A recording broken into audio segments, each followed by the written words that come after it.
उसके लिए निवेदन करूंगा पवन जी बछावत से कि आज नमस्कार महामंत्र का वाचन कर मंगलाचरण करें।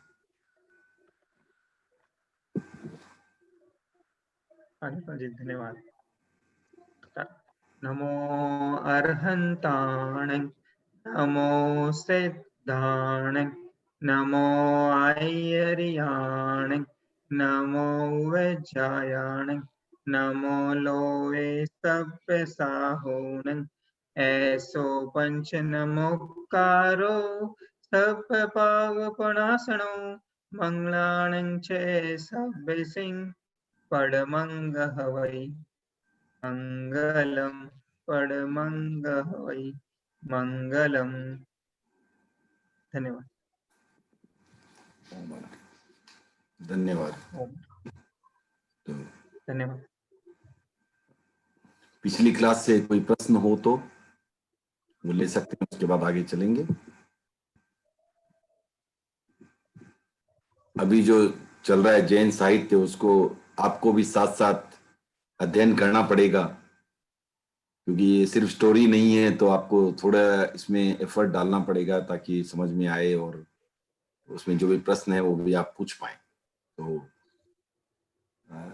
इस क्लास में और अगली क्लास में प्रश्नोत्तर के लिए ज्यादा समय रखा जाएगा, ताकि क्योंकि ये थोड़ा जो समझ में नहीं आ रहा है वो पूछ सकते हैं। निर्मल जी मैं पूछूं? हाँ जरूर। ये जैन साहित्य में स्टार्टिंग में हम पढ़ते हैं कि द्वादश सांगी के 12 वो बताए गए ना, उसमें हाँ। लास्ट में दृष्टिवाद है। फिर हाँ। नेक्स्ट पेज में हम जाते हैं तो दृष्टिवाद के 5 विभाग बताए गए हैं। हाँ वो आज बताऊंगा। ओके दृष्टिवाद आज बताऊंगा। ठीक है सर, ठीक है।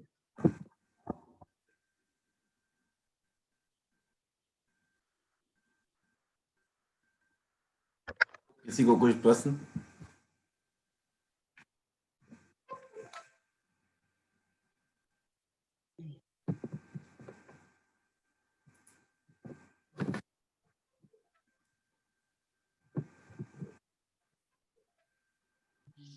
हेलो। हाँ सादर जय जिनेंद्र संचेती जी। जय जिनेंद्र जैन साहब। मेरा छोटा सा प्रश्न यह है कि हम लोग तो मानते हैं कि स्त्री की मुक्ति होती है, हाँ। और दिगंबर समाज मानता है कि स्त्री की मुक्ति नहीं होती। ऐसा क्या कारण है उनके सोचने का? वो तो उनका कारण तो पता नहीं है मुझे, बट उनका मानना यही है। नहीं, कोई तो रीजन देखते होंगे ना, इस वजह से नहीं हो सकती। नहीं, वजह वो तो पता नहीं है, उसके उनके साहित्य का फिर अध्ययन करना पड़ेगा। उनके साहित्य का मैंने अध्ययन नहीं किया है, वजह नहीं बता सकता, लेकिन उनका मानना वही है कि नहीं हो सकता। मैं बीच में निर्मल जी पूछ रही हूँ, जेके जैन साहब ने उस दिन कुंदकुंद भारती के लिए कोई प्रश्न किया था जो मैं भूल गई हूँ, मैंने अभी मैसेज भी किया था उनको। तो कोई प्रश्न हो तो बताएंगे कि क्या प्रश्न है वापस। और अभी क्या प्रश्न पूछा इन्होंने?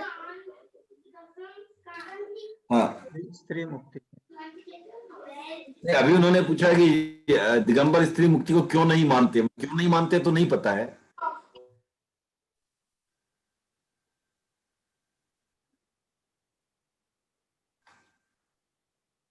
अच्छा, दिगंबर मानते केवल ज्ञानी को भूख नहीं लगती।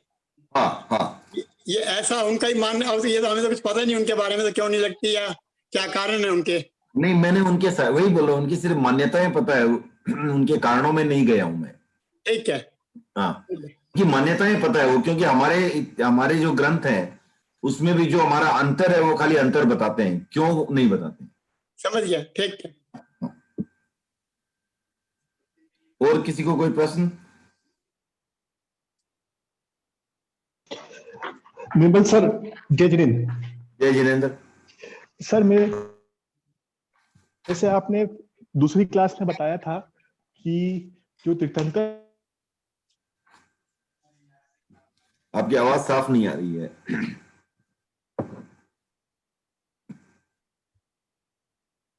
अरुण जी।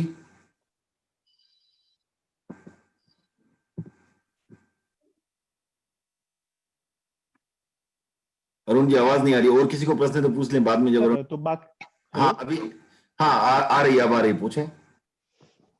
सर आपने बताया था कि जैसे जो नया तीर्थंकर बनते हैं, 24वें तीर्थंकर महावीर स्वामी बने थे, तो उनसे पहले 23वें तीर्थंकर की जो ज्ञान होता है वो लुप्त होता जाता है, और वो किसी से दीक्षा नहीं लेते हैं, वो खुद अपने स्वयं अपनी दीक्षा करते हैं, ऐसा आपने बताया था। ज्ञान लुप्त हो जाते हैं ऐसा कोई जरूरी नहीं है, क्योंकि उस समय पार्श्व परंपरा के भी साधु थे। जी लेकिन क्या होता है कि उस समय की जो सामयिक अवस्था रहती है, उस समय जो जरूरत रहती है, एक जी नए बोल सकते हैं कि आप धर्म की स्थापना, तीर्थ की स्थापना की जरूरत रहती है, क्योंकि उस समय जो परिस्थिति हो जाती है ऐसी हो जाती है कि जो पुराना, क्योंकि आप देखिए ऐसा है कि जो भी सत्य है वो अनंत, जी पूरा तो बताया नहीं जा सकता किसी के द्वारा भी। जी तो जो भी तीर्थंकर होते हैं अपने समय के अनुसार, उस समय के अनुसार उन्होंने जो उचित लगा वो बताया, क्योंकि वाणी की सीमा है। हाँ तो अब उन्होंने जो बताया वो उस समय के लिए जो बात थी सही उन्होंने बता दी। अब जो बाद में जो समय परिवर्तन हुआ, हाँ कुछ और उसी चीजों के, मान लीजिए कुछ और पर्सपेक्टिव को दिखाने की जरूरत पड़ी। तो जी पर्सपेक्टिव दिखाने के लिए, जैसे उस समय वो आप समझ दासी प्रथा थी वगैरह वगैरह, काफी इतनी चीजें आई, राइट, वो जी समाज में और चीजें आ गई। जी चातुरी पहले 4 महाव्रत माने जाते थे, उसको फिर से 5 बताने की जरूरत आ। 5 बताए। हाँ तो ये उसके हिसाब से उन्होंने प्रतिपादन किया, अपने हिसाब से उस समय किया। ऐसा नहीं बोल सकते कि उस समय पार्श्वनाथ का सब कुछ लुप्त हो चुका था, ये तो नहीं बोल सकते, क्योंकि पार्श्व परंपरा के भी काफी साधु थे जो जी के अंदर दीक्षित हुए हैं। जी लेकिन ये जरूर है कि महावीर जो भी तीर्थंकर बनता है वो किसी और के अंदर दीक्षा नहीं लेता है। जी तो वो खाली उतनी ही बात है कि वो तीर्थंकर अपने आप ही दीक्षा लेता है, स्वयं से ही दीक्षा लेता है, वो किसी और से दीक्षा नहीं लेता, वो भी सही है। लेकिन इसका मतलब ये नहीं कि ज्ञान लुप्त हो चुका था। ओके। और ऐसा भी है कि जो भी ज्ञान उपलब्ध थे उनका भी महावीर ने उपयोग किया, ऐसा ज्ञान का उपयोग नहीं किया नहीं बोल सकते, क्योंकि उनके जो पिताजी माताजी थे वो भी जी पार्श्व परंपरा के अनुयायी थे। जी तो अवश्य ही उनको उससे जो है लाभ मिला है, उसका जो ज्ञान था थोड़ा बहुत मिला है, लेकिन वो दीक्षा अपने अब खुद स्वयं से ही लेते हैं, और उसी में अपना ही स्वयं ही माने बाद में खुद केवल ज्ञान बनने के बाद तो स्वयं ही पूरा सत्य देख रहे हैं, उसी आधार पर उन्होंने प्रवचन वगैरह दिए। सर एक चीज और पूछनी थी, जैसे लिखने की विधि तो सर हमारे जैन शास्त्र में बताया था कि ऋषभदेव भगवान ने ब्राह्मी लिपि, मतलब उनकी बेटी ने ब्राह्मी लिपि से शुरू किया था, पर ऐसे इंग्लिश सिस्टम में मानते हैं कि लिखने की तो अभी बहुत लेटेस्ट हमने शुरू किया है। तो ऋषभदेव भगवान के जो हम ग्रंथ के बारे में बात करते हैं वो हमारे पास कुछ लिखा हुआ है कि सिर्फ जो शुद्ध ज्ञान से हमें बाद में पता पड़ा, उससे आगम बने, उससे ही पता पड़ा है? नहीं, लिखा हुआ तो नहीं है उस समय का, लिखा हुआ नहीं है। हाँ लेकिन हाँ लिपि मालूम थी, वो सही है, लेकिन उस समय का लिखा हुआ नहीं है। लिपि का तो ज्ञान था ही, वो तो आता ही है। जो अपने जब ऋषभदेव की बात करते हैं तो उन्होंने जो पुत्रियों को भी लिपि सिखाई थी ब्राह्मी को, तो लिपि का तो लिपि आती है। 80 मसी कृषि उस समय की बात आती है ना, तो 80 हो गया ये अस्त्र शस्त्र जी, तो मसी मतलब शाही हो, तो लिखने का काम तो वहां माने है जी, लेकिन वो उस तरह के समझ लिए कि पत्रों वगैरह पर लिखते होंगे, जो अपने पेड़ पौधे जो सुखा करके जो पत्ते होते हैं, ताकि सुरक्षित समय तक ना रह पाए, ऐसा कुछ हो सकता है। तो निश्चय रूप में तो मैं नहीं बता सकता, लेकिन गेस ही कर सकता हूँ। लेकिन जो अभी हम देख रहे हैं वो तो महावीर के 1000 वर्षों बाद लिखा हुआ है सब कुछ। और भारती जी ने हाथ उठाया था। हाँ काको साहब, ये आपने जो लास्ट में 12 अंग पढ़ाए थे ना, वो थोड़ा सा अगर एक बार वापस से थोड़ा सा समझा सके तो ठीक है, संक्षिप्त में कोशिश करेंगे बाद में। ठीक। ओके, तो और किसी को, राकेश जी और कोई कमेंट? तो आगे चलते हैं। तो भारती ने जो पूछा वो भी एक अच्छा प्रश्न है। ये 12 को ध्यान में रखने की बात है कि उसमें क्या क्या आता है, और जिनको इसमें विशेष इंटरेस्ट हो तो समणी जो अभी मंगल प्रभा जी हैं, पहले समणी अवस्था में समणी मंगल प्रज्ञा जी थी, उन्होंने एक पुस्तक भी लिखी है, फिलोसॉफी इन आगमास।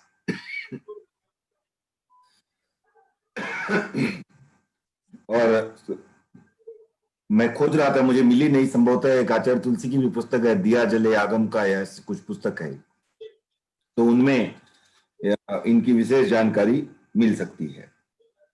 तो जैसा कि उसी से शुरू करते हैं, अपने 12 जो अंग हैं, 12 अंग में आपके जो नाम तो हमने बताए थे, आचारांग, तो पहला था आचारांग।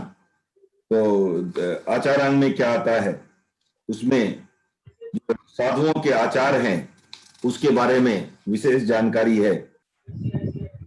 उसमें 6 प्रकार के जो जीव हैं उनकी जानकारी है, भगवान महावीर की साधना के बारे में जानकारी है, और शुद्ध गोचरी कैसी होती है उसके बारे में जानकारी है, तथा साधु के विहार, चातुर्मास इत्यादि के प्रोविजन की जो भी है उसकी जानकारी है काफी।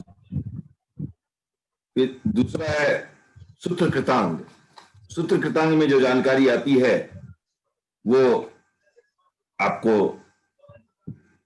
जो अन्य दर्शन के बारे में, जो जैन के सिवाय अन्य दर्शन है उनके बारे में थोड़ी जानकारी आती है। फिर साधु की सहनशीलता कैसी होती है उसके बारे में जानकारी आती है, नरक के कष्टों के बारे में जानकारी आती है, और विशिष्ट साधुओं की क्या विशेषताएं हैं उसकी जानकारी आती है, पाप पुण्य की बात हुई है, और प्रत्याख्यान की महिमा की बात हुई। तो ये जो सूत्र कृतांग में आया।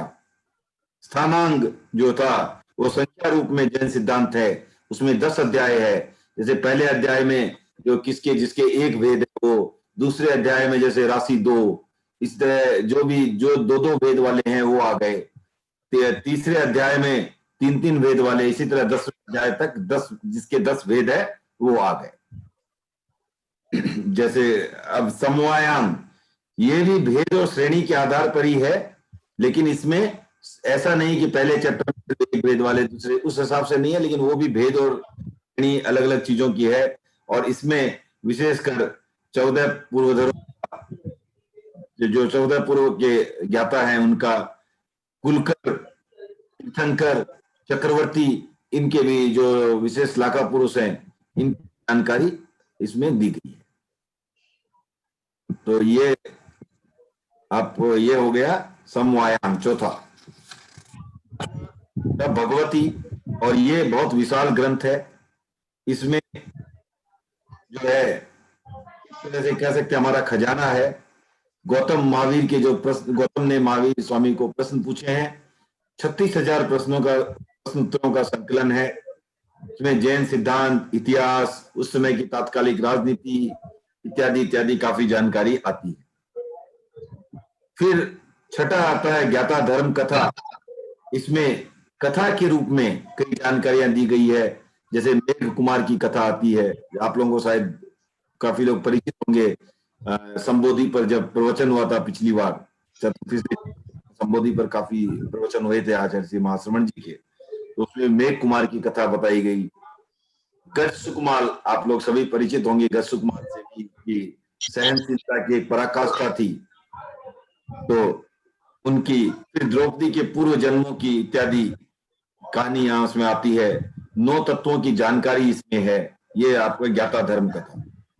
फिर उपासक दशा, इसमें जो श्रावक के 12 व्रत है इनके बारे में जानकारी है, श्रावकों का आचार कैसा हो उसके बारे में जानकारी है। आनंद श्रावक जो महावीर के, एक प्रमुख श्रावकों में से हुए, उनके बारे में पूरी जानकारी है, और महावीर के अन्य श्रावकों के 10 श्रावकों के बारे में इसमें जानकारी है। इसका नाम ही है उपासक दशा। उपासक का अर्थ ही हुआ श्रमणोपासक, जो श्रमणों की उपासना करने वाले हैं उनके बारे में इसमें चर्चा है। फिर अंतःकृत दशा, इसमें 88 चैप्टर्स है, 88 अध्याय, और इसमें जो है कठिन तप से जो मोक्ष गए हैं उन साधुओं के बारे में जानकारी। फिर अनुत्रोपपातिक दशा, इसमें जो 33 देव अभी जो एकदम ऊपरी देवलोक में हैं और उनका अगले भाव में मोक्ष होने वाला है, उसकी जानकारी जो है वो इस आगम में है, इस अंग में है। 10वां अंग हो गया प्रश्न व्याकरण, इसमें आश्रव और संवर के बारे में विस्तृत जानकारी है। फिर विपाक श्रुत, तो जिसमें कर्मों के फल के बारे में जानकारी है, किसका फल अच्छा होता है, किसका बुरा होता है। तो ये इस तरह जो है 11 अंग हो गए, और 12वां अंग है दृष्टिवाद, और ये बहुत विशाल अंग है, ये विशाल अंग है, और इसमें इसके 5 जो है डिफरेंट भाग है। पहला हुआ परिक्रम, तो परिक्रम में जो आपको आता है, एक तरह से कहा जाता है कि ये आपको उस दृष्टिवाद को पढ़ने की योग्यता देता है। जैसे हम गणित पढ़ते हैं तो पहले जो है सिंबल्स क्या है, उसकी संख्या क्या आती है, नंबर्स क्या है, ये सब समझना पड़ता है, उसके बिना हम गणित नहीं पढ़ सकते। उसी तरह इसको दृष्टिवाद को पढ़ने के लिए ये एक तरह से जो पहला पार्ट है वो परिक्रम है, वो आपको एलिजिबल बनाता है उसको पढ़ने के लिए। फिर उसमें सूत्र आते हैं, तो सूत्र है, और फिर पूर्वानुयोग है, और जो मुख्य पार्ट है उसके बाद वो है पूर्वगत। तो ये जो हो गया, ये 14 पूर्वों का जो ज्ञान है वो पूर्वगत में आ गया। एक तरह से जो 14 पूर्वों का ज्ञान हमने कहा है वो 12 अंगों में भी आता है, दृष्टिवाद में समाहित है। दृष्टिवाद में 14 पूर्वों का ज्ञान भी समाहित है। और अंतिम जो उसका सेक्शन है उसका नाम है चूलिका। तो ये जो चूलिका हुई, जो अपने जो इंडेक्स होती है बुक्स की, आपने देखी होगी अभी, वो इंडेक्स हो गई, वो चूलिका है। तो इस तरह ये इसके 5 भाग हैं दृष्टिवाद के। और दृष्टिवाद में जो जानकारी है वो आप समझ लो कि काफी विस्तृत जानकारी है, सब कुछ जानकारी है उसमें। तो उस समय तक जितने और आपके हुए जानने वाले अन्य जो कॉन्सेप्ट्स थे जैन के अलावा भी, उनकी भी जानकारी है, जैनों की पूरी जानकारी है, और इसमें 14 पूर्वों की जानकारी है मुख्यतया। और जो 14 पूर्वों की जो जानकारी है वो भी मैं थोड़ी सी आपको बताना चाहूंगा, जो शायद इस पुस्तक में नहीं मिलेगी, तो आप बाद में ये या तो लिख सकते हैं अभी चाहें तो, नहीं तो बाद में सुन के वापस लिख सकते हैं, या जो वर्तमान में साध्वी मंगल प्रभा जी हैं उनकी जो पुस्तक बताई मैंने उसमें मिल सकती है। तो ये 14 है। पहला है उत्पाद, तो इसमें जो है जीव अजीव और उनके पर्यायों के बारे में जानकारी दी गई है। पहला पूर्व जो है उत्पाद। दूसरा है अन्य, और इसमें 9 तत्वों के बारे में और 6 द्रव्यों के इत्यादि के बारे में जानकारी दी गई है।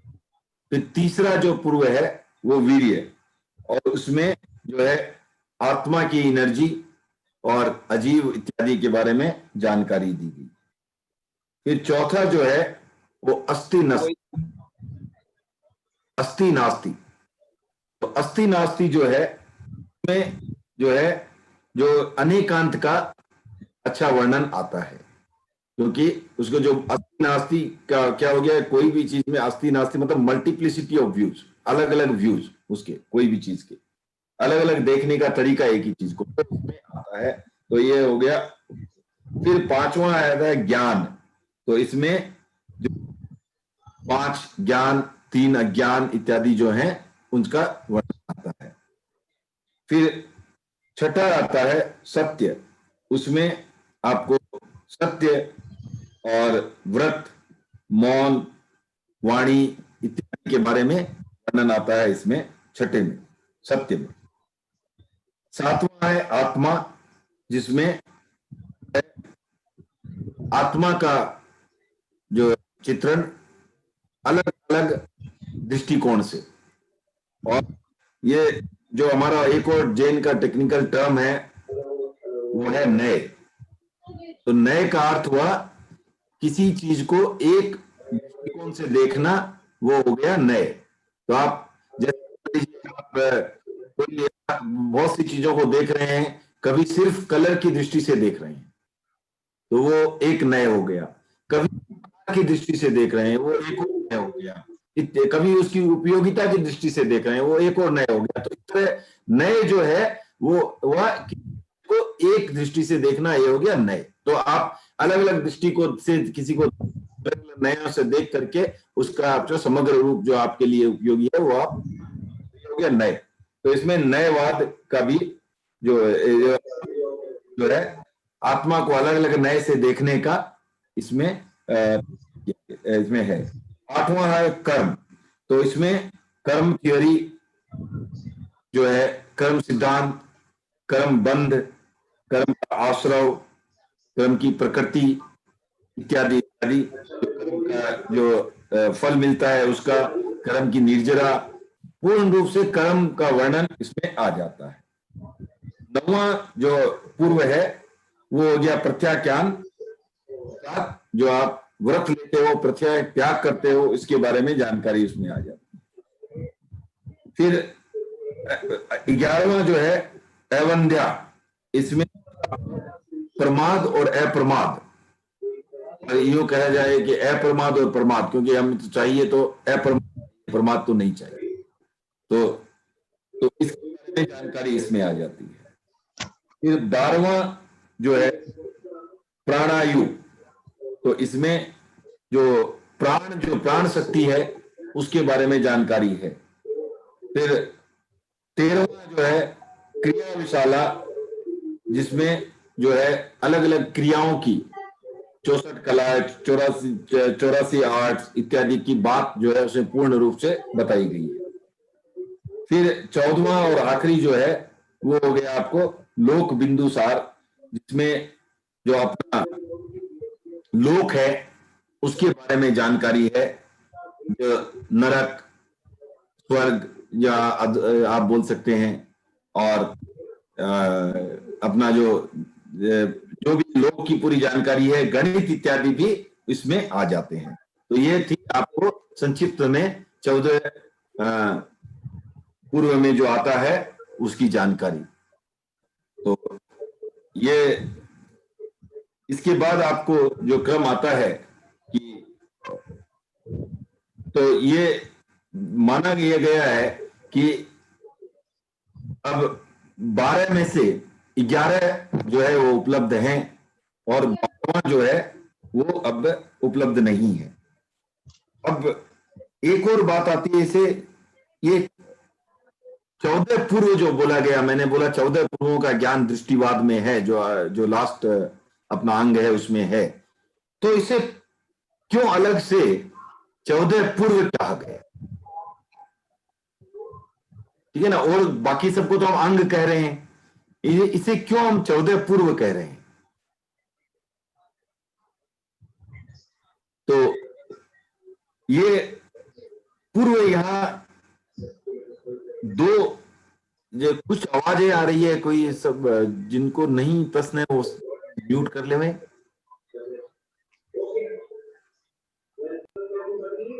विवेक जी, क्या सबको म्यूट कर सकते हैं? एक बार फिर मुझे अनम्यूट कर सकते हैं?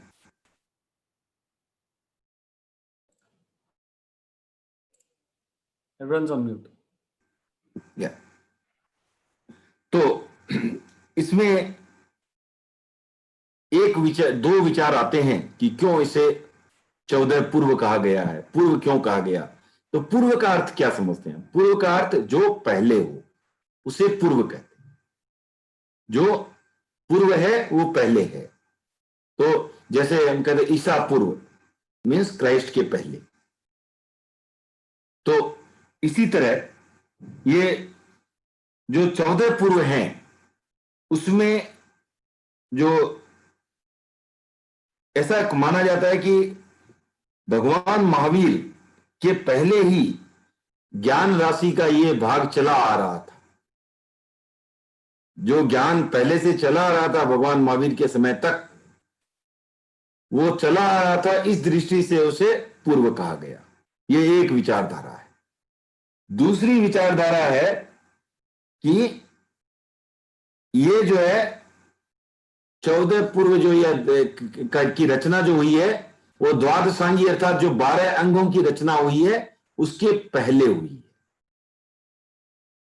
तो है ये दूसरी मान्यता है कि महावीर का ही है सब कुछ ज्ञान, तो लेकिन ये जो 12 अंगों की रचना हुई है उसके पहले जो है वो 14 पूर्वों की रचना हुई है। इस आधार पर उन्हें पूर्व कहा गया। और बाद में इसको जो द्वादशांगी का भी जो 12वां अंग है उसमें भी इसे सम्मिलित किया गया है, लेकिन इसकी रचना जो है वो द्वादशांगी के पहले हुई है। और ऐसा माना जाता है कि इसकी जो भाषा और उसके जो कॉन्सेप्ट्स है वो काफी डिफिकल्ट है और समझने में भी इतनी आसानी से नहीं आने वाले हैं।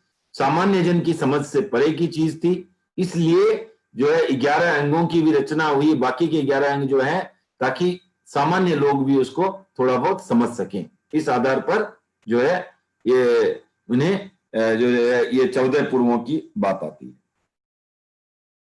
तो ये हमने जो अभी बताइए आपको 14 पूर्वों का जो अध्ययन हुआ, इसके बारे में 14 पूर्व क्या थे और वो कैसे जो 12 अपने 12 अंग क्या थे, इसके बारे में हमने बात की। इसमें कोई प्रश्न है तो आज थोड़े प्रश्नोत्तर की ज्यादा ब्रेक लूंगा, क्योंकि ये थोड़े क्या कि नहीं समझ में आने से अंत तक शायद रोक के रखना मुश्किल है प्रश्नों को, या बाद में आप भूले भी पड़ सकते हैं। तो किसी को प्रश्न है तो 2 मिनट क्विक लेते हैं, उसके बाद फिर आगे चलेंगे।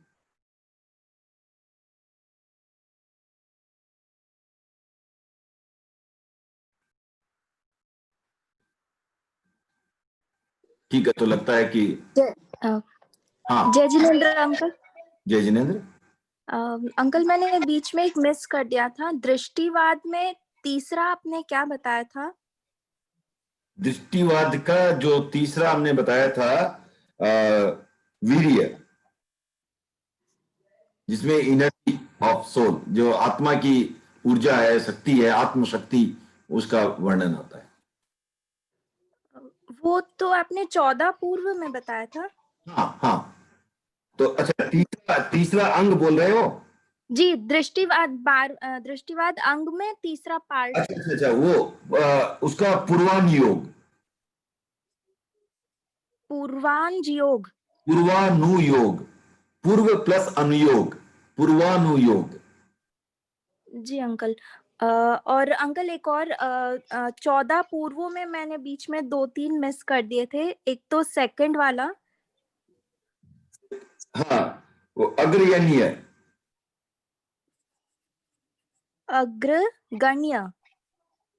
अग्रगण्य लिखा है इन्होंने, अग्रगण्य भी मान सकते हो, कोई खास बात नहीं उसमें। अग्रगण्य। और 11th था अवंध्या, अवंध्य। हाँ।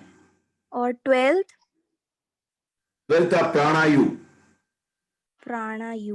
और 13th क्रिया विशाला। Thank you so much uncle, कृतज्ञोस्मि। ओके, तो अब आगे चलते हैं। आगमों की भाषा की जैसे हमने बात की सर, ये जिसे आपने ये लिखवाया था कि दृष्टिवाद के 4 अंग बताए, 5 अंग बताए, और 14 पूर्व का बारे में बताया आपने। ये कौन से, ये सब कहाँ, इस पुस्तक में तो नहीं है? हाँ, वही मैंने आपको बताया ना, फिलोसॉफी इन जैन आगम्स, उस बुक में मिल जाएगा। काफी जगह मिलेगा। ये एक पुस्तक है जिसमें मिल जाएगा। संभवतः या दिया जले आगम का भी शायद मिलेगा। मैंने हालांकि पुस्तक उपलब्ध नहीं हुई तो मैं नहीं, उसमें भी मिलेगा। जी, 14 पूर्व का पहला पूर्व का ज्ञान क्या था सर? पहला पूर्व था उत्पाद। तो वो आपको उसमें जो जीव, अजीव और उनके पर्याय, जो उनके जो मोड्स होते हैं ना, डिफरेंट मोड्स, जी, के बारे में जानकारी है। जी, थैंक यू, धन्यवाद सर। तो जैन आगमों की भाषा जैसे हमने कहा अर्धमागधी है, और अर्धमागधी क्या है? अर्धमागधी जो है, इसके भी दो जो रीजन बताए थे, मैंने लास्ट टाइम भी बताए थे, पुनः संक्षिप्त में बता देता हूं। तो पहला कारण होता है उसका, उसको बोलने का, कि वो ऐसा माना जाता है कि मगध के कुछ हिस्से में, आधे हिस्से में बोली जाती थी, उस हिसाब से उसका नाम अर्धमागधी हो गया। और कुछ, जैसे हमने अर्ध का अर्थ होता है कि कोई चीज मिश्रित हो, उसे भी अर्ध कहते हैं। जैसे कोई चीज अध पका, जो पूरा पका नहीं होता, अध पका, तो उस हिसाब से जो पूरे रूप से मगधी नहीं है, पर इसमें कुछ और मिश्रित है, तो स्थानीय 18 भाषाओं का उसमें मिश्रण था, इस आधार पर भी उसको अर्धमागधी कहते हैं। और ये अर्धमागधी जो है, ये प्राकृत का एक रूप है, क्योंकि प्राकृत के काफी रूप हैं, तो इसमें प्राकृत का एक रूप यह जो है वो अर्धमागधी है। तो अब आगमों का क्या प्रमाण है, आगम की दृष्टि से क्या सही माना जाए, क्या गलत माना जाए, उसका प्रमाण क्या है? तो जो केवली, अवधि ज्ञानी, मन प्रयोग ज्ञानी, चतुर्दश पूर्वधर और 10 पूर्वधर, इनकी रचना जो है उनको आगम कहा जाता है। आप इसमें ध्यान देने की बात यह है कि ये जो भी आपको ज्ञान आया है वो कहां से आया है, जो ये आज इसके ज्यादा डिटेल्स में नहीं जा सकता, लेकिन जो संक्षिप्त में, कि जो भी 2 प्रकार के ज्ञान होते हैं, एक परोक्ष ज्ञान, एक प्रत्यक्ष ज्ञान। जो परोक्ष ज्ञान है वो वाया मीडिया होता है, जो हमें, जैसे हमें जो ज्ञान हो रहा है वो परोक्ष ज्ञान हो रहा है। तो जो 2 ज्ञान के प्रकार है, श्रुत ज्ञान और मति ज्ञान, वो दोनों जो है परोक्ष ज्ञान है। वो क्योंकि हमें अपने इंद्रियों के द्वारा हो रहा है। ज्ञान किसको हो रहा है? कोई बताना चाहेगा ज्ञान किसको हो रहा है? जीव को, जीव को हो रहा है, आत्मा को हो रहा है, राइट? तो हमें, लेकिन हमारे ये इंद्रियों के माध्यम से वो जान रहा है, डायरेक्टली नहीं जान रहा है, राइट? हमको, मतलब एक उत्तर है हमको, हम कौन है? हम, हमारी आत्मा, तो उसको ज्ञान होना है। लेकिन मेरी आंख तो मैं आत्मा नहीं हूं, तो इसलिए उसे जो मैं आंख द्वारा देखता हूं, जो ज्ञान होता है वो मेरी आत्मा को तो हुआ, लेकिन मेरी आत्मा को वो ज्ञान प्रत्यक्ष नहीं हुआ, परोक्ष हुआ, इंद्रियों के द्वारा हुआ, इसलिए उसे परोक्ष ज्ञान कहते हैं। और प्रत्यक्ष ज्ञान होता है, जैसे अब महावीर केवली बन गए, अब उन्हें आंखों से देखने की आवश्यकता नहीं, कानों से सुनने की आवश्यकता नहीं, वो बोलते भी है तो हमारे लिए, हमारे सुनने के लिए, खुद के सुनने के लिए नहीं, खुद उनको बोलने की भी आवश्यकता नहीं, सुनने की आवश्यकता नहीं, कुछ भी नहीं, उनको ऐसे ही पता है, सब कुछ पता है। तो इसलिए वो जो ज्ञान है, वो ज्ञान उनकी आत्मा को जो प्रत्यक्ष रूप से है, वो आत्मा किसी भी मीडियम का सहारा नहीं लेती, वो ज्ञान हो गया प्रत्यक्ष ज्ञान। तो यहां आप देखो, जो भी प्रमाण माना हमारे जैन शास्त्र में कि ये जो वाया मीडिया वाला काम है, इसमें कहीं अशुद्धि आ सकती है, कहीं त्रुटि आ सकती है, गलती हो सकती है, जो डायरेक्ट है उसी की मान्यता है, उसी को प्रमाण माना है। इस आधार पर आप देखो, केवली, उन्हें प्रत्यक्ष ज्ञान होता है, अवधि ज्ञानी, उन्हें प्रत्यक्ष ज्ञान होता है, चाहे लिमिटेड होता हो, लेकिन जितना होता है वो प्रत्यक्ष होता है। अवधि ज्ञानी और केवली ज्ञानी में फर्क है, अवधि ज्ञानी को पूरा ज्ञान नहीं होता, लेकिन जितना होता है वो प्रत्यक्ष होता है। मन प्रयोग ज्ञानी, अगेन, जितना होता है प्रत्यक्ष होता है। फिर चतुर्दश पूर्वधर, तो उनको 14 पूर्वों का ज्ञान है, और ये जो ज्ञान, विशाल ज्ञान है, वो किसने दिया है? वो हमारे जो प्रत्यक्ष देखने वालों ने दिया है। तो इस आधार पर उसको भी, जो तीर्थंकरों ने दिया, उस आधार पर उसको भी जो पुष्ट माना गया है। और 10 पूर्वोधर जो है, 10 पूर्वोधर की रचना वो भी ठीक है, क्योंकि 14 पूर्वों में से कुछ पूर्वों का ज्ञान था, उन्हें 10 पूर्वों का पूरा ज्ञान था, उस आधार पर जो उन्होंने रचना की है, उसे जो है आगम की दृष्टि से प्रमाण माना गया है। तो ये हो गई, इनको आगम कहा गया है। तो ये प्रमाण कहना गलत होगा, मिच्छामि दुक्कडम, ये हो गया आगम। तो आगम जो है वो इस कैटेगरी से जो रचना हुई है वो आगम है। अब प्रमाण क्या? तो जो आगम है वो स्वयं ही प्रमाण है। जो आगम है उसे वो स्वयं प्रमाणित माना जाता है, क्योंकि ये प्रत्यक्ष ज्ञान से आया है, वो स्वयं प्रमाण है। और जो बाकी है,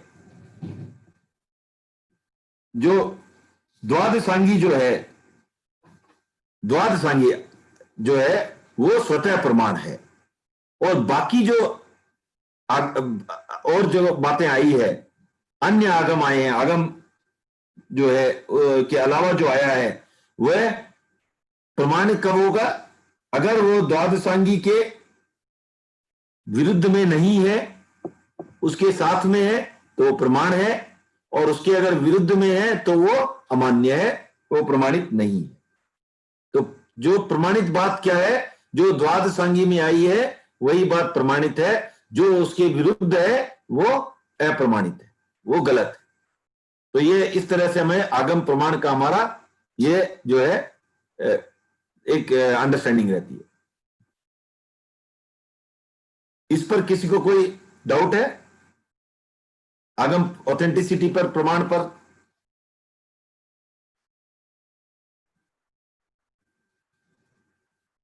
ठीक है, तो आगे चलते हैं। तो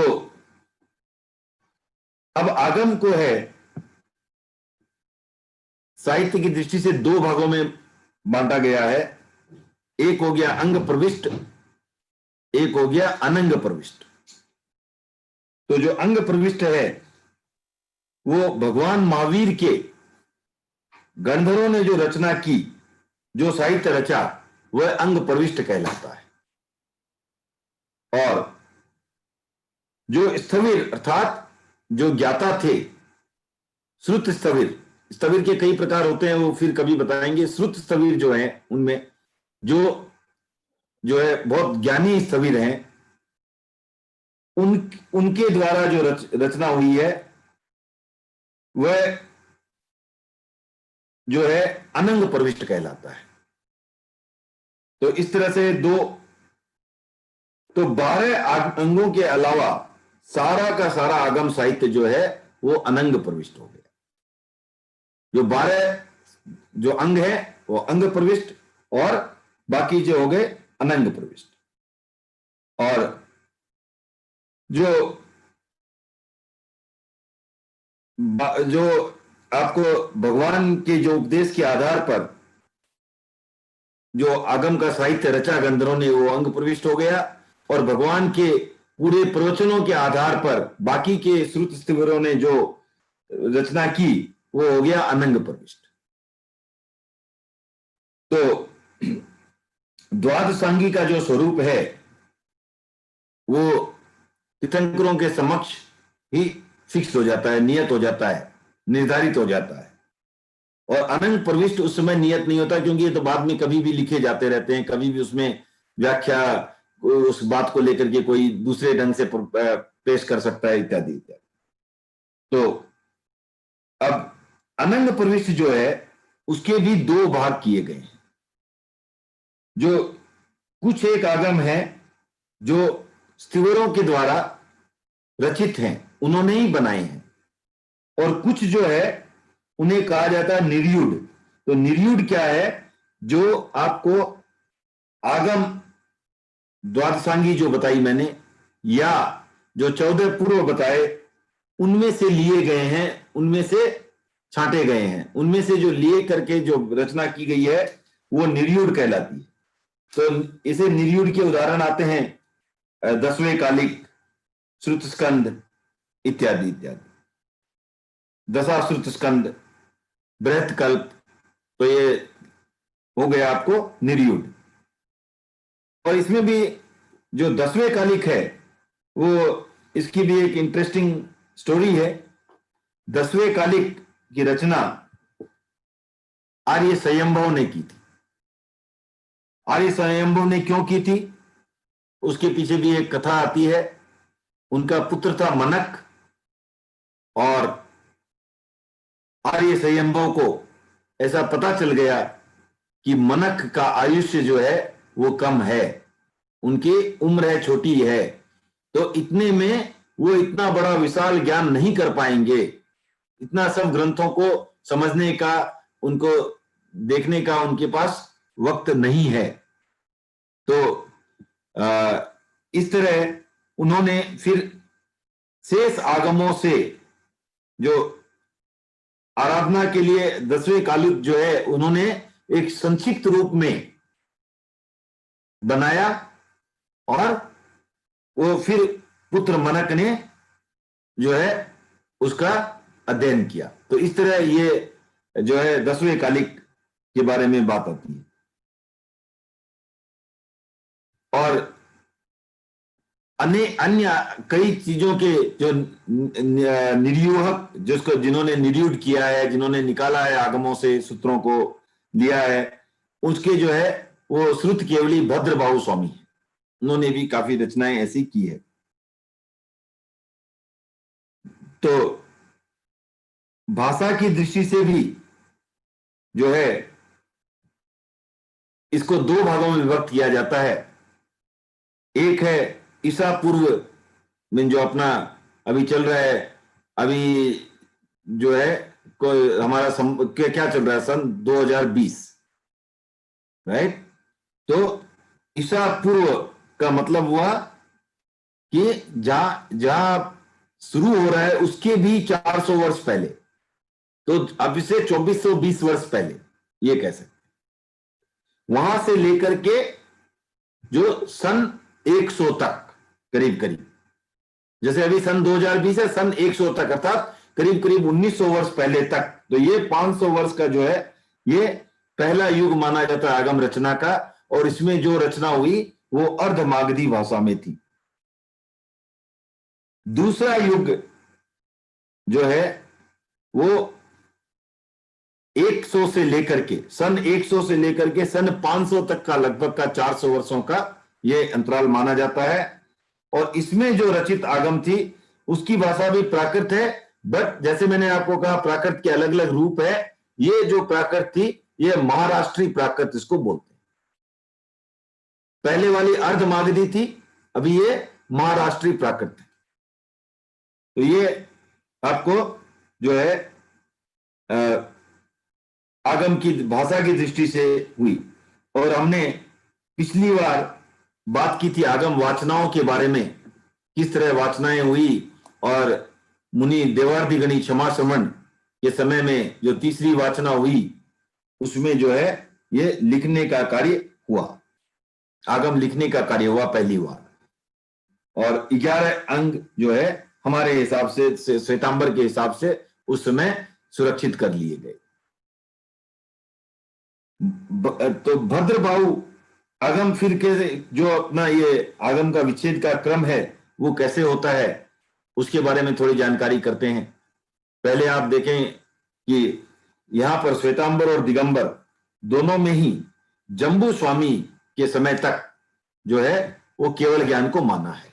अंतिम केवली जम्बू स्वामी हुए हैं, इसमें किसी को भी कोई जो है इसमें कहीं भी कोई शंका नहीं है। जो दोनों ही विचारधारा श्वेतांबर और दिगंबर इस बात को मानती है कि जम्बू स्वामी तक केवल ज्ञान था। उसके बाद और 100 वर्षों तक करीब भद्रबाहु स्वामी को 14 पूर्वों का ज्ञान था। वो अंतिम 14 पूर्वधारी थे। किस आधार पर? अर्थ के आधार पर। सिर्फ सूत्र के आधार पर तो बाद में स्थूलीभद्र जी को भी 14 पूर्वों का ज्ञान था, लेकिन अर्थ के रूप में सिर्फ 10 पूर्वों को जानते थे। तो ये दिगंबर परंपरा के अनुसार जो है भगवान के 162 वर्षों के बाद, निर्वाण के 162 वर्षों के बाद, क्योंकि भगवान निर्वाण के 62 वर्ष बाद जम्बू स्वामी का निर्वाण हुआ था और उसके और 100 वर्ष बाद आचार्य भद्रबाहु दिवंगत हुए थे। तो उन्होंने 162 वर्ष को जो है ये अंतराल माना है। तब तक जो है 14 पूर्वों का ज्ञान फिर विलुप्त हो गया। 14 पूर्वों का ज्ञान उसके बाद नहीं रहा। श्वेतांबर और दिगंबर में यह हल्का सा अंतर है। जो भद्रबाहु का स्वर्गवास हुआ उसकी में गणना में थोड़ा सा अंतर आता है, कोई मामूली बात है, खास बात नहीं है। वो श्वेतांबर ये मानते हैं कि वीर निर्माण के 170 वर्ष बाद भद्रबाहु स्वामी का स्वर्गवास हुआ था, जबकि दिगंबर मानते हैं कि यह 162 वर्ष बाद हुआ था। तो इस तरह दोनों परंपराओं में 8 वर्षों का एक मामूली सा अंतर आता है। फिर उसके बाद दिगंबर परंपरा के अनुसार जो है 10 पूर्वों की परंपरा जो है आचार्य धर्मसेन तक चलती है और वो 183 वर्षों तक चली। इसका मतलब आप इसमें आपको 162 में 183 वर्ष और जोड़ने पड़ेंगे।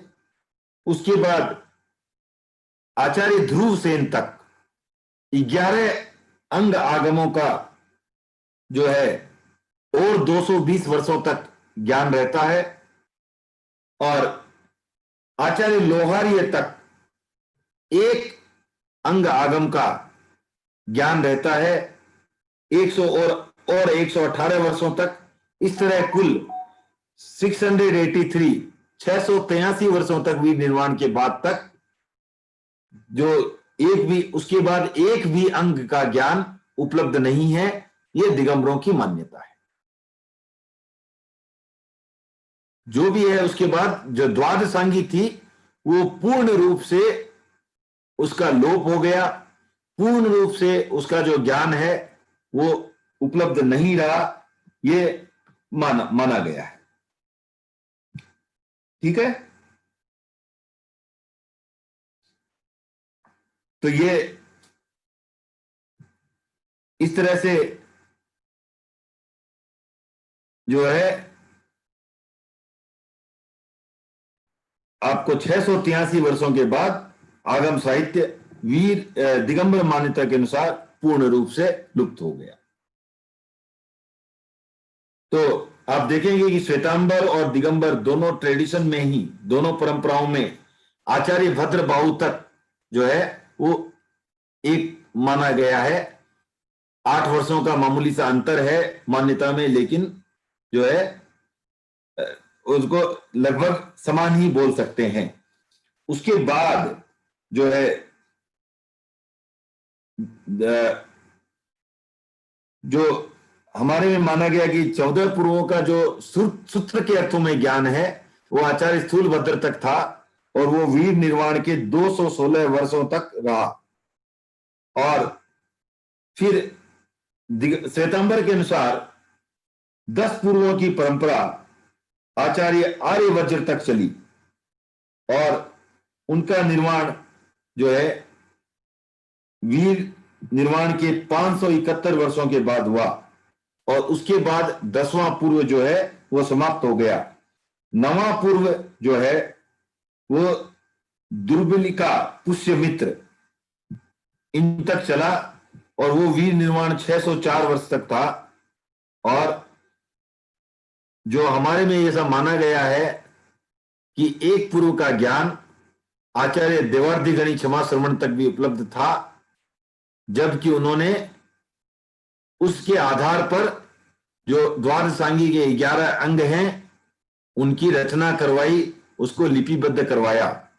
इस तरह श्वेतांबर की मान्यता के अनुसार पूर्व का ज्ञान का विच्छेद वीर निर्माण के 1000 वर्षों के बाद हुआ, जो देवार्धिगणी क्षमा श्रवण के साथ। तो 1000 वर्षों तक जो है वो पूर्व का ज्ञान था, और उस आधार पर ही जो है तीसरी वाचना जब हुई है, आगम वाचना तीसरी हुई है, उसमें हमारे जो 11 अंगों को जो सुरक्षित कर लिया गया, उसे जो है पुस्तक के रूप में कह सकते हैं कि वो हमें उपलब्ध हो गई। इस तरह श्वेतांबर परंपरा के अनुसार 11 अंगों का ज्ञान आज भी उपलब्ध है, जबकि 12वां अंग जो है उसका लोप हो गया। इसमें किसी को कोई प्रश्न है?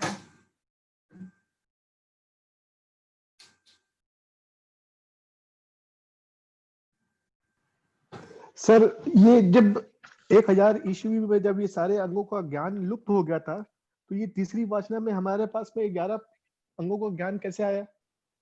हाँ, तो ये वही मैंने बताया ना आपको, उस समय ये एक तो 1000 ईस्वी नहीं है, ये 1000 वीर बाद की बात है। ठीक है, तो मतलब महावीर 600 स्वामी के निर्वाण के 1000 वर्ष बाद की बात है। जी। और तो उसके बाद, लेकिन उसके बाद हमारे पास ये ज्ञान कैसे रहा? हाँ, वही मैं बता रहा हूँ ना आपको। तो उस समय वही मैंने आपको बताया, जब तीसरी वाचना हुई है तो आचार्य देवार्धिगणी क्षमा श्रमण, उनको एक पूर्व का ज्ञान था। जी। जो 14 पूर्वों में से पूर्ण रूप से सारे पूर्व समाप्त नहीं हुए, एक पूर्व का ज्ञान उनको उस समय था। जी। और वह एक पूर्व का ज्ञान जो है ना, वही 11 अंगों में है, उतना ही है, उसका भी हिस्सा है। तो ये अच्छा। पूर्वों का ज्ञान जो था वो सारे का सारा 14 पूर्व जो है वो 12वें अंग में था सिर्फ। बाकी हाँ। जो अंग है उसमें हाँ। पूर्वों का ज्ञान नहीं आता है, उसमें सिर्फ एक पूर्व के ज्ञान के जितना ही है, उससे भी कम है। जी। तो इस तरह सारा ज्ञान जो 11 अंग थे वो उनका ज्ञान लुप्त नहीं हुआ था। सिर्फ 12वां अंग जिसमें पूरे 14 पूर्वों का ज्ञान था उसका लोप हो चुका था, क्योंकि 14 पूर्व जानने वाले कोई नहीं रहे। एक पूर्व के आधार पर वो जो है बाकी 11 अंगों की जो है वो उसकी जानकार थे। मतलब एक सेकंड, दृष्टिवाद में आता है 14 पूर्व का ज्ञान। हाँ, तो दृष्टिवाद का अंगों ज्ञान में जो ज्ञान आता है वो 14 पूर्वों का ज्ञान नहीं है। नहीं समझे सर? नहीं, दृष्टिवाद में 14 पूर्वों का ज्ञान है, जी। वो बहुत विशाल है। जी। जितने बाकी 11 अंगों में है उससे कहीं ज्यादा है वो अकेला। जी। लेकिन जो बाकी 11 अंग हैं, जी। एक पूर्व का ज्ञान है, उसे भी वो 11 अंग आते हैं। 14 पूर्व बताए ना, उसमें एक पूर्व का भी जिसे पूरा ज्ञान है उसे उसके आधार पर 11 अंग जो है उसमें वो हो सकता है। एक पूर्वधारी को भी 11 अंगों का ज्ञान हो सकता है। अच्छा। तो जो देवार्धिगणी क्षमा श्रमण थे वो एक पूर्वधारी थे, उनको एक पूर्व का ज्ञान था, 14 पूर्वों का नहीं था, लेकिन एक पूर्व का ज्ञान था।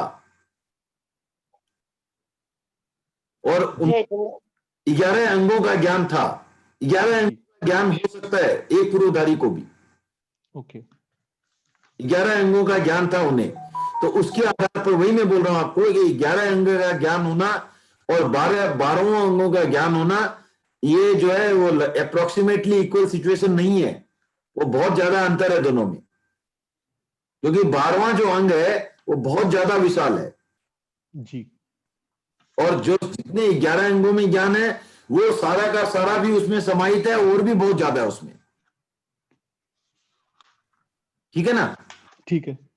तो एक मिनट इसको कंप्लीट कर लेता हूं जी। तो इस आधार पर जो 11 अंगों का जो ज्ञान था देवाद्रिगणी क्षमा श्रमण आचार्य को, उसके आधार पर ये वाचना हुई और उसके आधार पर उन्होंने जो है आगम के 11 अंगों को लिपिबद्ध किया है। जबकि यहाँ मान्यता फर्क यही है, दिगंबर मानते हैं कि ये एक पूर्व का ज्ञान भी जो है वो वीर निर्माण के 683 वर्ष बाद समाप्त हो गया। उनके अनुसार एक पूर्व का ज्ञान जो था, जो एक अंग का ज्ञान भी जो है जो लोहार्य हुए उसके बाद समाप्त हो गया, आचार्य लोहार्य के बाद। जी। जो है वीर निर्माण के 683 वर्ष बाद समाप्त हो गया। 118 साल के बाद। नहीं, वो वीर निर्माण के 118 बाद नहीं, वो टोटल, वो तो आपको इंक्रीमेंटल है वो। जी जी जी। तो वीर निर्माण के टोटल 683 वर्ष बाद, वो आचार्य ध्रुव सेन के आपको इसके बाद 118 साल बाद ध्रुव सेन जो को 11 अंगों का ज्ञान था। तो ये 11 अंगों का ज्ञान तो ये और भी कम मानते हैं।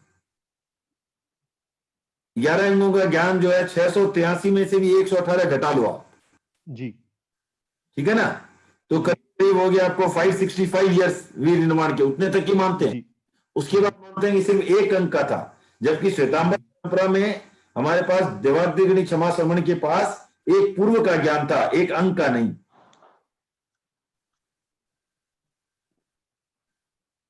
ठीक है ना? ठीक है सर। पूर्व में फर्क समझ में आया ना आपको सर जी? जी जी जी तो उनको एक पूर्व का ज्ञान था, 11 अंग उनको आते थे, तो उसके आधार पर हमें जी 11 अंग हम बचा पाए, उस समय सुरक्षित कर पाए। जी, ठीक है। हाँ निधि जी, धन्यवाद सर। निधि जी। हाँ, जय जिनेन्द्र। जय जिनेन्द्र। मुझे मुझे पूछना था कि जैसे आपने बोला कि आगम का प्रमाण क्या है, वो प्रत्यक्ष है, हाँ तो फिर दिगंबर क्यों नहीं इस बात को मानते हैं? वो तो प्रत्यक्ष है। नहीं नहीं, वो तो ठीक है, मान्यता का फर्क है, उसको नहीं नहीं, वो प्रत्यक्ष है, लेकिन वो बोल रहे हैं कि वो 12 अंग ही समाप्त हो गए हैं, हाँ, तो किसको माने? उनके अंदर अगर वो रहता तो वो मानते। वो ये नहीं बोल रहे हैं कि जो उनके द्वारा रचित है केवली अवधि ज्ञानी वो गलत है, ये नहीं बोल रहे हैं। वो बोल रहे हैं कि था वो खत्म हो गया। उसके बाद हम लोग अपने जो है हियर्से के अंदर, या जो अपने ज्ञानी जो बाद में आचार्य हुए, प्रबुद्ध आचार्य हुए, वो उनके अपने अनुसार वो उन्होंने रचना की है, वो ठीक है, रचना की, उपयोग है, वो भी उनका भी तो है ही ना, बाकी तो साहित्य तो उनका भी है ही ना, रचना की है, उसका उपयोग है, लेकिन वो उसको इस दृष्टि से वो उनको जो है वो डायरेक्ट जो 12 अंग जो है द्वादश अंगी, उसमें वो नहीं गिनते। मतलब ओरिजिनल चीज खत्म हो गई उनके हिसाब से, ये सिर्फ अपनी अपनी सोच। 12 अंग खत्म हो गए। अच्छा, धन्यवाद। तीर्थंकर की वाणी है, वही आगम है ना, उसके बारे में, उसके उपदेश के बारे में जो भी है वो आगम साहित्य में ले सकते हैं, लेकिन तो अंग प्रविष्ट जो मैंने बताया, हाँ, प्रविष्ट जो 12 अंग, उसमें 12 अंग है। तो नहीं मानना है। अंग अच्छा, तो मानेंगे ही ना, अंग प्रविष्ट में नहीं मानेंगे। अंग, हाँ, थैंक यू। हाँ, और किसी को? जय जिनेन्द्र अंकल। जय जिनेन्द्र। अंकल ये पूर्व और अंग कुछ क्लियर नहीं हो रहा है। जो ये ज्ञान जो देवर्षि गणेश समाक्षर ने जो लिखा है या जो लिखा है उसे, वो सिर्फ एक पूर्व का ज्ञान है, मतलब 14 पूर्व में से 13 पूर्व लोप हो गए। हाँ, मैं आपको फिर से थोड़ा सा क्लियर बताता हूं एक बार और। देखिए, इसको 2 तरीके हैं देखने के। एक है ज्ञान को पूर्व की तरह से देखना है, एक अंग की तरफ से देखना है। ठीक है? हाँ, आप ये समझे, पहले सिर्फ अंग की बात करते हैं। तो जो हाँ, अंग प्रविष्ट है, अर्थात जो हमारे गणधरों द्वारा रचित डायरेक्ट तीर्थंकर वाणी से जो सूत्र आए हैं, वो 12 अंगों में विभाजित है। ठीक है? हाँ, 12 अंग का नाम हो गया, इसीलिए उसका नाम हो गया द्वादशांगी, अर्थात द्वादश अंग, अर्थात 12 अंग। ओके, ये एक डिवीजन है देखने का, एक प्रकार है देखने का। ठीक है ना?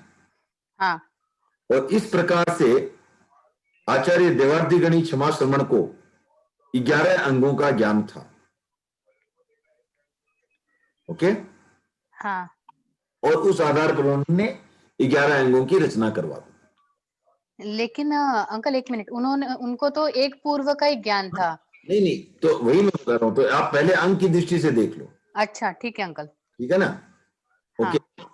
अभी मान लीजिए अगर हम दो आपको लेते हैं, लखपति और करोड़पति। हाँ राइट? अंकल। तो लखपति और करोड़पति में कितने गुने का फर्क है? 10 गुना का 10 गुने का है क्या? या 100 गुने का है क्या? 100 गुने का है, करेक्ट। हाँ, 100 गुना का, सॉरी। हाँ, तो कहने का तो एक ही स्टेज आगे हुआ, लेकिन 100 गुना हो गया ना वो। तो हाँ, हाँ, 11 अंगों का ज्ञाता और 12 अंगों की ज्ञाता में इतना बड़ा फर्क है। 11 अंग पूरा होने के बाद भी एक पूर्व भी नहीं है, वो उससे भी कम का ज्ञान है। उनको एक पूर्व का ज्ञान था, वो अलग बात है। मूल हाँ, बात जो 12वां जैसे एक करोड़पति में सैकड़ों लखपति समाहित हो जाते हैं, उसी हाँ, इतना ज्ञान समाहित हो जाता है उसमें। कितने सारे के सारे 11 अंग जो है वो 12वें अंग का एक हिस्सा था।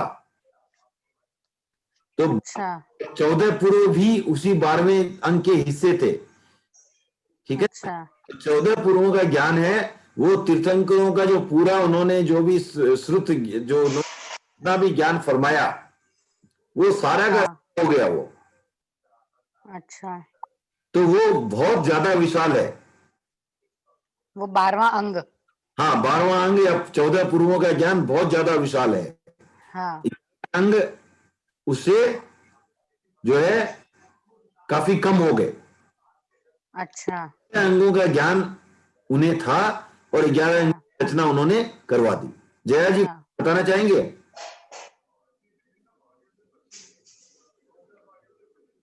हाँ, और किसी को कोई? मतलब ये जो उनको एक पूर्व का ज्ञान था उसका भी बहुत कम मात्रा में उन्होंने, मतलब जो उसमें ये 11 अंग आ गए। हाँ, 11 अंग और वो पूर्व और अंग को आप डायरेक्टली आप रिलेट नहीं कर सकते, वही मैं बता रहा हूँ। अच्छा, ठीक है। 11 अंगों का ज्ञान था, उसके बाद जो है उसके बाद एक पूर्व के ज्ञान वाले भी नहीं रहे, वो एक पूर्व के अंतिम ज्ञाता थे वो। हाँ हाँ, ठीक है, ठीक। कृतज्ञ उसमें अंकल। Okay okay. और तो प्रश्न? जय जिनेन्द्र अंकल जी। जय जिनेन्द्र। मुझे ये पूछना था कि आप ये जो हम ये अंग और पूर्व बता रहे हैं, तो क्या अंग पूर्वों का हिस्सा है क्या? ये दोनों ही अलग अलग चीजें हैं? दोनों अलग अलग क्लासिफिकेशन है। देखिए, आप वही बोला ना आपको, जैसे पहले क्या था कि पहला जो ज्ञान था वो पूर्वों में आ गया, और ये पूर्वों की रचना है, अंगों की रचना के, द्वादश अंगी की रचना के पहले हुई है। ये बहुत विशाल ज्ञान था, लेकिन ये क्या है कि सब कोई को, हर किसी को समझ में आने लायक नहीं था। ठीक है, तो उसके लिए जो समझ में आए लोगों के, इस आधार पर उसे सिंप्लीफाई करके 11 अंग बन गए उसके, और फिर जो है 12वें अंग में पूरा का पूरा जो है 14 पूर्वों का ज्ञान भी उसमें वापस डाल दिया गया। तो इसलिए 12वां अंग बहुत विशाल है। बाकी 11 अंग जो है वो उसमें जो आप मैंने बताया उन चीजों की का वर्णन था। तो ये जो आचार अंग वगैरह आपने सुना, मैंने बताया था, और 11 अंगों में क्या क्या आता है, तो वो जो है साधारण व्यक्तियों के लिए काफी आवश्यक था। तो उस आधार पर जो 11 अंगों की रचना हुई थी, और द्वादशांगी में तो पूरा का पूरा पूर्व भी आ गए, 14 पूर्व भी आ गए, लेकिन वो 12वें अंग में है और 11 अंगों तक नहीं है। तो इस तरह पूर्व का ज्ञान है वो बहुत ज्यादा विशाल ज्ञान है, उसे हम कंपेयर नहीं कर सकते। हाँ हाँ, अंग है जो पूर्व का ही हिस्सा हो गया एक तरह से।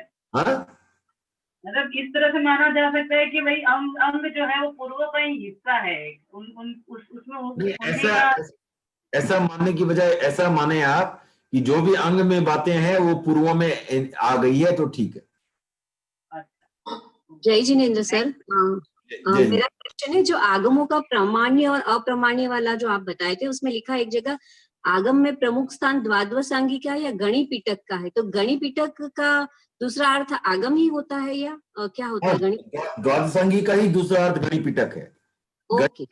गणिपीठक जैसे मैंने आपको लास्ट टाइम भी बताया था, अर्थ यहाँ हो गया आचार्य, और पीठक का अर्थ हो गया खजाना। अच्छा, का खजाना, आचार्य का खजाना क्या है? जैसे हमारा खजाना हो सकता है वही सोना, हीरा, चांदी, तो उनका खजाना क्या होगा? जो 12 अंग है वही उनका खजाना है, ज्ञान खजाना है ना उनका। तो उनका वही है द्वादशांगी, तो द्वादशांगी का ही दूसरा नाम गणिपीठक है। Thank you, thank you. और किसी को कोई प्रश्न? तो आज लग रहा है मुझे जैन साहित्य की चर्चा एक क्लास तक और जारी रखनी पड़ेगी। मैं सोच रहा था आज हो जाए, लेकिन नहीं हो पाएगी क्योंकि थोड़ा विस्तृत सब्जेक्ट है, तो कोई दिक्कत नहीं है, अगली क्लास में हो जाएगी। थोड़ा पढ़ के भी आए तो और अच्छा रहेगा जो बाकी है उस, तो ताकि क्योंकि ये थोड़ा सा ये बाकी इसके बाद वाला फिर से सरल आ जाएगा। ये साहित्य के बारे में समझना ऑलवेज थोड़ा कंट्रोवर्सी भी रहती है, कुछ अलग अलग लोगों की मान्यताएं भी रहती है, तो इस तरह थोड़ा समझने में आता है, अंतर आ जाता है कभी कभी। हाँ, और कुछ? हेलो, हाँ, जय जिनेन्द्र। जय जिनेन्द्र। जो ये आपने निर्युड के बारे में बताया था, हाँ, वो थोड़ा समझ में नहीं आ रहा है, निर्युड का और वो आगे का। निर्युड हुआ जो आप जो मूल के जो आगम हैं उनसे कुछ कुछ अंश लेकर के आप बनाते हैं, उसे निर्युड कहा जाता है। अच्छा, ठीक है ना। कुछ होता है आपकी किसी की स्वयं की रचना हो गई, अच्छा, ऐसा समझ लें, उसको संकलन समझ लें। अच्छा। तो जो और निर्युहक शेष आगमों को निर्युहक श्रुत केवली भद्र। जिन्होंने निर्युड किया है वो निर्युहक हो गए। अच्छा, जिन्होंने रचना की वो निर्युहक हो गए। न, रचना अलग हो गई। सही, वही संकलन करता आप समझो, आज की भाषा में संकलन करता समझो आप। अच्छा, रचना तो आज एक रचना हुई कि जो मैं अपनी खुद की बना रहा हूं वो रचना हुई। अच्छा, एक है मैंने कहीं से लिया, उद्धृत किया। अच्छा, तो जो उद्धृत पोर्शन है उसे निर्युड कहते हैं, और उद्धृत करने वाले को निर्युहक। ओके। जय जिनेंद्र, कितने हो गए? क्लियर हुआ? हाँ, हाँ, हाँ। ठीक। और किसी को कोई प्रश्न? जैन साहब। तो हाँ जैन साहब, जय जिनेंद्र। मैं पूछना, 14 पूर्व हम लोग कह रहे हैं कि ये बहुत पहले के, भावी से पहले के हैं।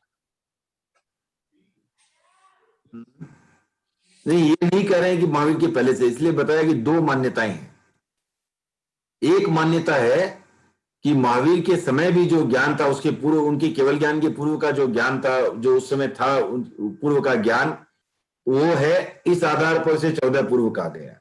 दूसरी मान्यता है कि इसकी रचना जो है वो द्वादशांगी के पहले हुई है, इस आधार पर उसको पूर्व कहा गया। तो द्वादशांगी से पहले की बात तो ठीक है। हाँ। तो आप महावीर से पहले जो ज्ञान था ऐसा ही बोल रहे हैं ना? वही बोल रहा हूं ना कि ऐसा जरूरी नहीं है।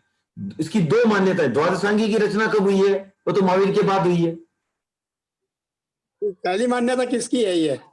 नहीं, अलग अलग मान्यता किसकी है वर्णन नहीं आता। अलग अलग लोगों का अलग अलग विचारकों की अलग अलग मान्यता है। कुछ अब 14 पूर्व क्यों कहा जाता है, पूर्व क्यों कहा गया, इसके बारे में चिंतन किया गया। तो कुछ चिंतक है जो ऐसा सोचते हैं कि वो महावीर के पहले से ही वो ज्ञान है, इसलिए उसको पूर्व कहते हैं। पूर्व का अर्थ पहले है, तो उसके पहले का है।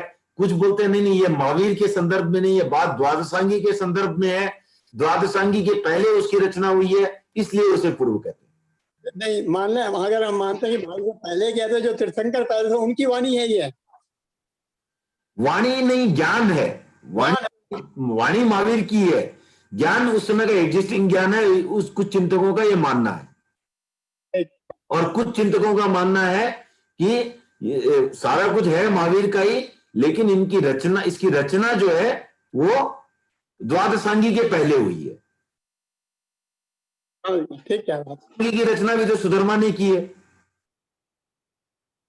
वर्तमान में क्या एग्जैक्टली कोई शुरू का आगम उपलब्ध है? हाँ? बिल्कुल शुरू का कोई आगम उपलब्ध है अब, या सब खत्म है ना? 11 अंक तो उपलब्ध है ना अभी भी, वो ओरिजिनल है। हाँ, वो वही है।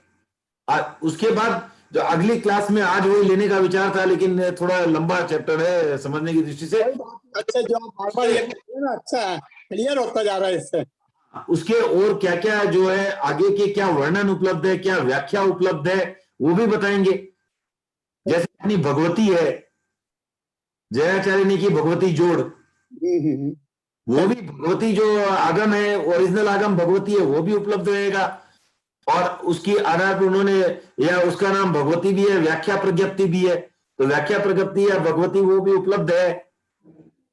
और उसके आधार पर जो और आज की दृष्टि से समझने लायक भगवती जोड़ बना दिया जयाचार्य ने, और उसको फिर से आज आपके और हमारे समझने लायक आचार्य तुलसी महाप्रज्ञ जी, इन्होंने और आगे बढ़ा और सरलीकरण कर दिया।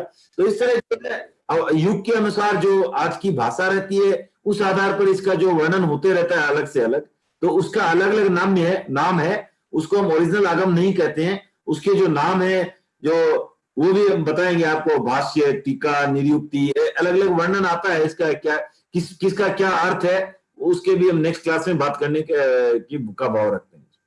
अधिक आभार आपका, कृतज्ञ हूं। अति सुंदर प्रश्न। जय जिनेंद्र अंकल। जय जिनेंद्र।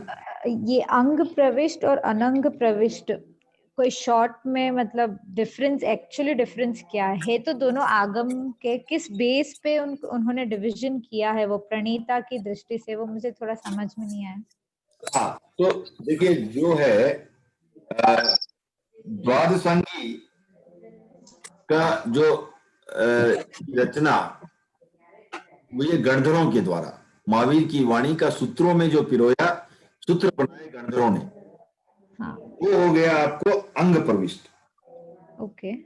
उसके अलावा जो स्थविरों ने रचना की,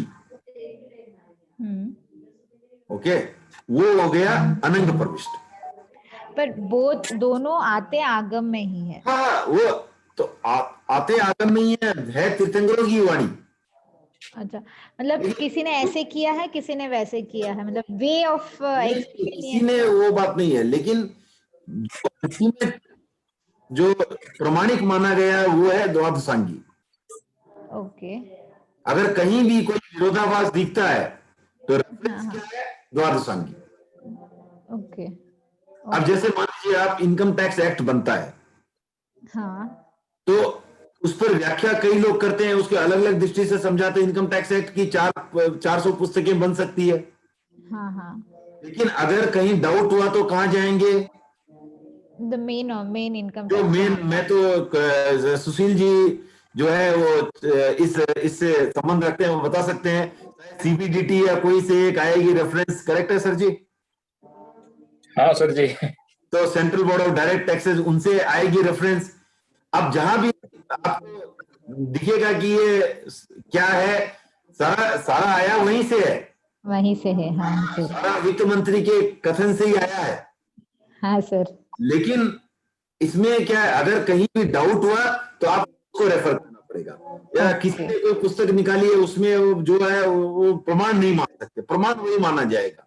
लेकिन है तो सारी टैक्सेशन की बुक सी, तो है आगम, सारी आगम की वाणी, लेकिन प्रमाण वही माना जाएगा और उसे अंग प्रविष्ट कहा गया है। बाकी को अंग बाह्य या अनंग प्रविष्ट आप कुछ भी करें। तो अभी अंग प्रविष्ट को प्रमाण्य, बाकी अनंग को अप्रमाण भी कह सकते हैं।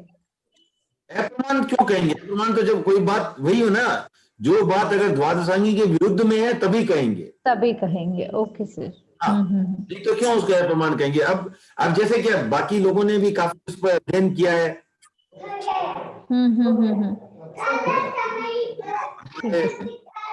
थैंक यू सर, कृतज्ञ।